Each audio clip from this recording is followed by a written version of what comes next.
Back here, first things first, so we're going to go viral. The St. Louis Blues took down the Bruins last night to win their first ever Stanley Cup.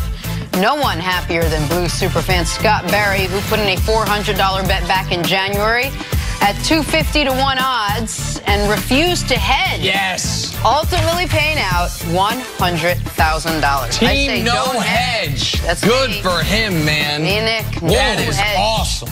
Yep. They were in last place, scuttling along. $400, 250 to 1 odds. Pay me my money. That is a gambler's dream.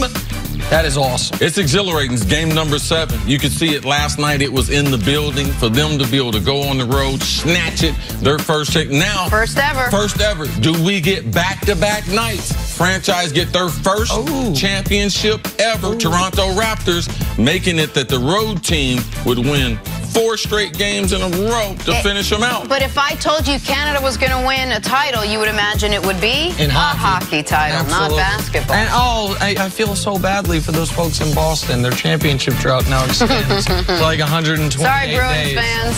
Stinks for them. Time now. Don't worry. Just wait till February 7th. Time now for stories to start your morning coverage for the U.S. Open. Tees off at 12:30 Eastern on FS1. Sir Tiger Woods teeing off at 5:09 at Pebble Beach, where Woods won the first of his 3 career U.S. Opens. See what has to happen for Tiger to compete for his 16th career major. Tiger's easily said he's got to be able to get the ball in the fairway. Greens in regulation, Tiger Woods, #1 PGA Tour. And beyond that, people think he's had a great year. Tiger Woods is the greatest iron player ever. I told Nick before the show, if they had a contest where all the golfers could drop the ball at one spot in the fairway and play the rest of the way in, Tiger Woods would win because it's about accuracy. It's about understanding the greens. He's from California, has had great success there, especially those really, really small greens that they're hitting to. They're about half the size of Augusta National, about the third of the size of a place like St. Andrews in Scotland. So exciting weekend. I believe Tiger's going to have a great tournament. Tiger's going to be able to score. He's 3rd on the tour this year in birdie percentage. I don't worry that he's not going to have to put up a bunch of 3s and 4s on par 5s. The question is, can he avoid the 6s and 7s? The double bogeys are what ruined his PGA championship. The 1 double bogey is what ruined his shot to win the British Open last year when he had a lead on the back 9. If he can avoid those big numbers and see, what is the one thing you've told me about Tiger more than anything else?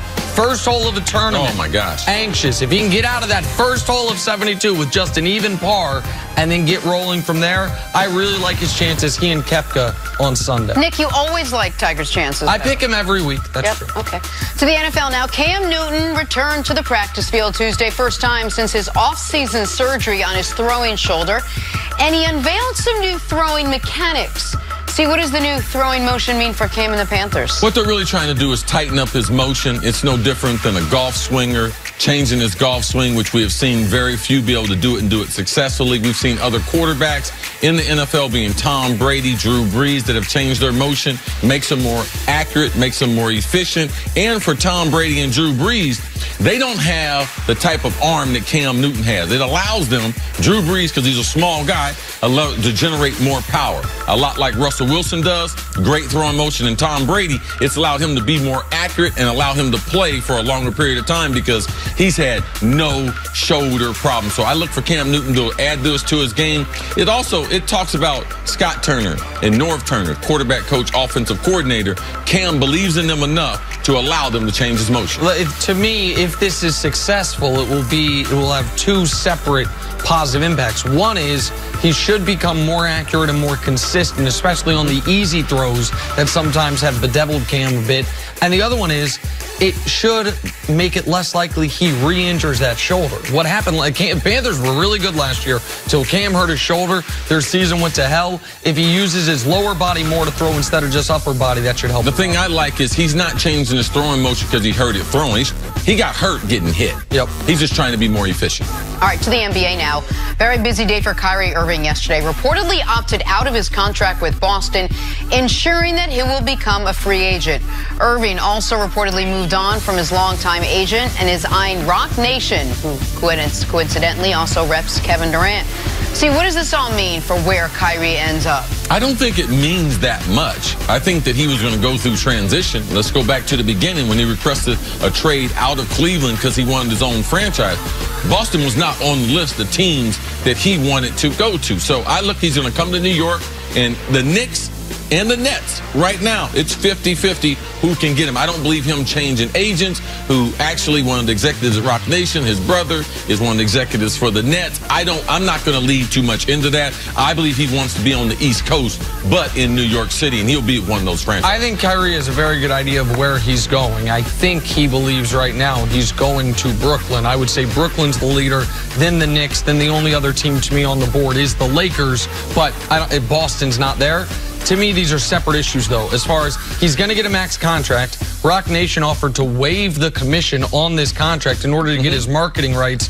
So it might be as simple as about a $5 million savings for Kyrie. Right. I would be careful. Last week, I believe Brooklyn had a lead. I believe the Knicks are getting a lot closer. Okay. And also, I believe that the Knicks are still on board. #1 plan signed Kevin Durant, who's also a client of Rock Nation. So I believe there could be some marketing they could piggyback off each other that could lead him to playing in the Garden. Interesting. All right, finally, trade talks for Anthony Davis heated up yesterday. As it stands, the Lakers and the Celtics are at the forefront of possible destinations. LA has reportedly offered Brandon Ingram, Lonzo Ball, and that #4 pick in a deal for AD. Pelicans reportedly really wanted Kyle Kuzma, but the Lakers do not want to part ways with him. On the Boston side, AD's agent, Rich Paul, told Sports Illustrated that if the Celtics do indeed trade for AD, it would be simply a one-year rental. All right, lots to get to here. Nick, we'll start with this. Are the Lakers heavy favorites to land Anthony Davis? I believe they are, and I believe it's because Rich Paul and Anthony Davis had a plan. It was a much criticized plan because of the way they implemented it during the season, seemingly blowing up the Pelicans season and having an aftershock effect on the Lakers season. But the plan's been very clear. Get Anthony Davis to the Lakers. And with the comments about the Celtics, it would just be a rental. With the comments about not even entertaining the idea of trying out playing with Zion Williamson, you are slowly but surely crossing off viable contenders. Chris can expand more on whether or not the Knicks are even going to make the best offer they absolutely could. It does not appear they will. Anthony Davis wants to play for the Lakers. He is executing what is now known, I guess, as pre-agency, which is not a free agent yet, but I'm about to be, so you might as well get something for me. And the Lakers have, thanks to some lottery luck, now a very legitimate trade package to submit. 2 former #2 overall picks and a #4 overall pick in this year's draft. Who's going to trump that? Who is going to come in and make a better offer than that? Not the Celtics, because they're not going to include Jason Tatum. If they did include Jason Tatum, they could have Anthony Davis today, but they're not going to do that. And so are the Nuggets really going to look at what happened in Toronto and say, you know what, we'll try?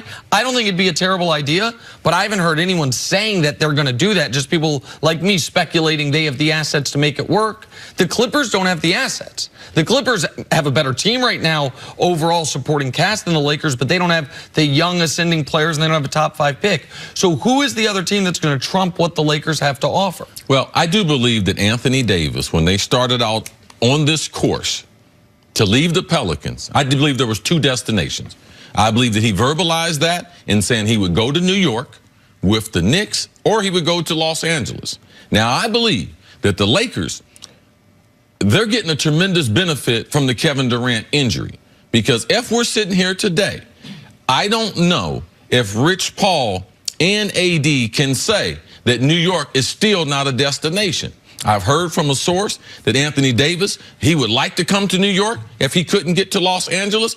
But if you remove KD and if you remove LeBron, he believes that they're about equal as a franchise. But LeBron James now, and what he believes him and AD can do together, I believe that swung them, Rich Paul and them, to decide, because of they can't sign a long-term deal with the Knicks. They can't sign a long-term deal with Boston. So they're really not in this race. This is a one-team race.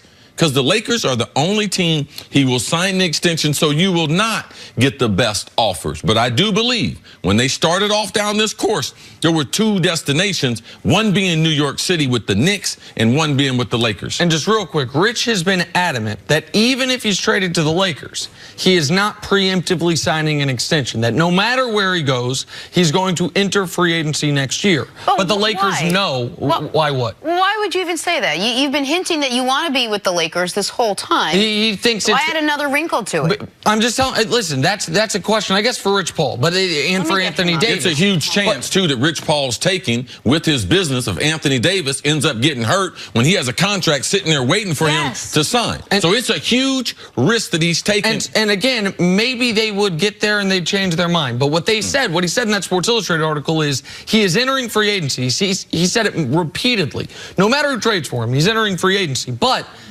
they also in that interview said the Lakers are like dating J-Lo. Why would you not want to do it? That's his words, not mine. Talked about how even if LeBron wasn't here, you have Mike and you have Chamberlain, you have Kareem, you have Shaq, like a legacy of big men. He clearly wants to be in Los Angeles long term. I would caution the Lakers and Rob Pelinka of one thing, which is don't overplay your hand here. See, you and I both recently are in the market for a new house, right? Both moving.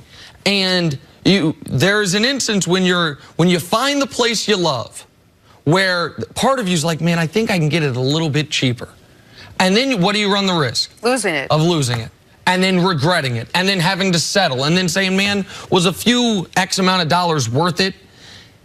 The place they love is Anthony Davis. The only way to salvage this for the Lakers is Anthony Davis. The only realistic way to compete for a championship next year is Anthony Davis. The Pelicans know that.